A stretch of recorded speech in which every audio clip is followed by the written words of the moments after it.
Bonjour, ici Stéphanie Dionne de l'École branchée. Nous sommes au sommet du numérique en éducation et j'ai le privilège de m'entretenir avec Ron Canuel, qui est président de Partenariat en éducation. Bonjour, Bonjour, Ron. bonjour, ça va bien? Ben oui, ça va bien. J'aimerais ça, Ron, que tu commences en me présentant qu'est-ce que c'est Partenariat pour l'éducation. C'est un organisme, une charité à but non lucratif OK? qui a été fondé en 1992. OK. Et le but, c'était vraiment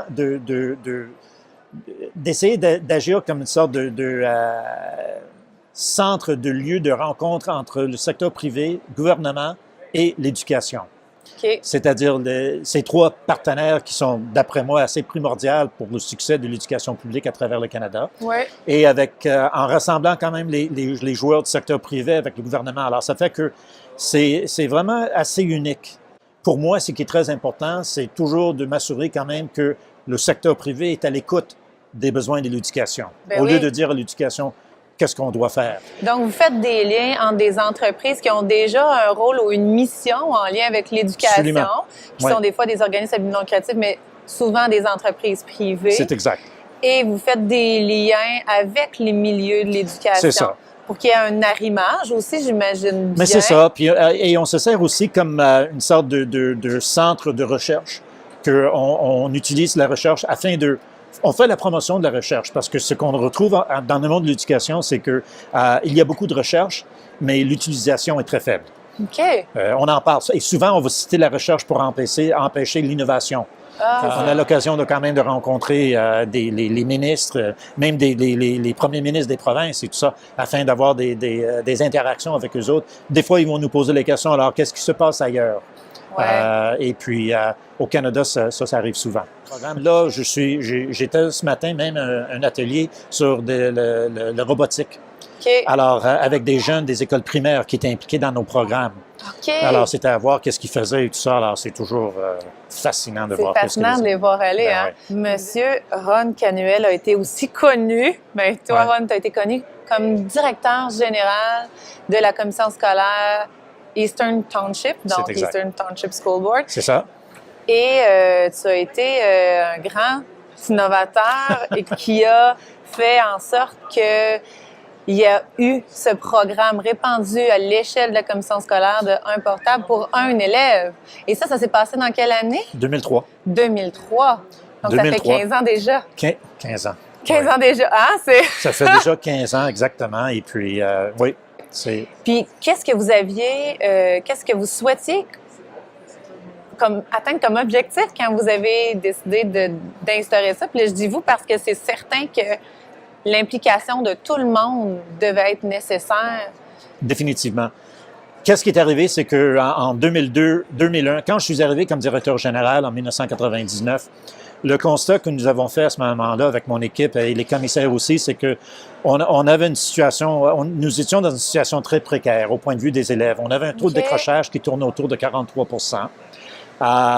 au point de vue des finissants, le taux de diplomation, on était 66e et finalement en 2003, 67e des commissions scolaires les plus bas, les plus faibles. Alors, on s'est retrouvé vraiment dans une sorte de cul-de-sac, c'est-à-dire qu'on s'est dit, mais quels sont les remèdes, de quelle façon on peut s'y prendre pour répondre à ces défis-là, mais d'une façon efficace. Et on a été inspiré avec l'initiative qui a lieu dans l'État de Maine, qui était juste au sud, qui était nos voisins, avec le gouverneur Angus King, qui avait fourni des portables à tous les jeunes en 7e et 8e année. Alors, on est allé voir ces jeunes-là, on est allé visiter les écoles où ça a eu lieu l'année précédente, en 2002. Et ce qui était frappant, c'était de voir comment les jeunes nous ont dit que ça rendrait leur apprentissage beaucoup plus intéressant, beaucoup plus pertinent. Les enseignants nous ont parlé quand même des défis, parce qu'il y avait des enseignants qui se sentaient quand même moins outillés, mal à l'aise avec une technologie. N'oubliez pas, en 2002-2003, c'était une technologie, on n'avait pas les médias sociaux. Alta Vista, c'était comme un centre de recherche, il n'y avait pas Google. C'est vrai. Mais, non, il y avait plein, on était vraiment à un niveau assez de base. Et on est retourné, on était convaincus, c'était la façon d'y aller. Surtout en écoutant des jeunes qui nous disaient il y avait une pertinence avec ça. Et on voulait voir un enrichissement quand même dans nos classes au point de vue de l'apprentissage et de la pédagogie. Et puis, c'est là où on s'est dit, on va de l'avant. Et en 2003, lorsqu'on a fait l'annonce qu'on l'avait fait, je n'oublierai jamais notre conférence de presse qu'on avait. Il y avait peut-être une centaine de médias qui étaient présents. Et dans cette conférence, il y avait un parent qui s'est glissé parmi les journalistes. Et le parent s'est mis debout, puis il m'a posé la question devant tous les journalistes. Il m'a dit, mais M. Canuel, là, vous parlez quand même de 15 millions de dollars. Beaucoup d'argent. Et là, vous êtes en train de dire que vous fournissez des portables à ces jeunes-là, tous les enseignants, les cadres, les conseillers pédagogiques, tout le monde qui travaille en adaptation scolaire et tout ça. Mais finalement, nos toits coulent. On a la peinture qui tombe, OK, comme ça, on a besoin des ressources dans les classes et tout ça. Oui, il y a toujours et qu'est-ce que vous faites ça? Et qu'est-ce que vous faites de ça? Puis, je lui ai répondu de mon cœur. Je lui ai dit, bien, écoutez, tout ce que je peux vous dire, c'est, vous me tenez imputable sur la qualité de l'éducation que votre fille va recevoir. Et en secondaire 5, c'est à ce moment-là que moi, je dois m'assurer qu'elle a reçu la meilleure enseignement possible. Ouais. Alors, il fallait que je fasse un choix. Le mur ou votre fille, j'ai choisi votre fille. C'est comme ça que tu as répondu à sa question. C'est ça. Et c'est un investissement. Et si on veut le faire, on doit le faire. Et je sais, j'étais directeur général pendant 11 ans, mais c'est toujours une question de priorité et de choix. C'est jamais facile, je le sais, mais on doit revoir de quelle façon on s'y prend. 5 ans plus tard, notre taux de décrochage a baissé de 43 à 23 Au point de vue de diplomation, nous étions 66e et on est allé à 21e dans 5 ans.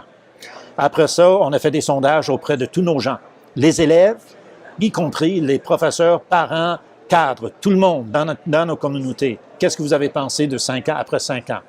Ça tournait autour d'un taux d'appui, je dirais peut-être entre 80 et 85 Après ça, Dr Carcentier est venu en 2010 faire une recherche. Et lui, ce qu'il a découvert, c'est que le taux a baissé à 18 de décrochage, de 23 a encore baissé. Ensuite, après ça, au point de vue des résultats scolaires, on a encore fait une amélioration sur le taux de diplomation. Pour terminer, j'ai la question de l'escouade EDU, donc c'est la question EDU.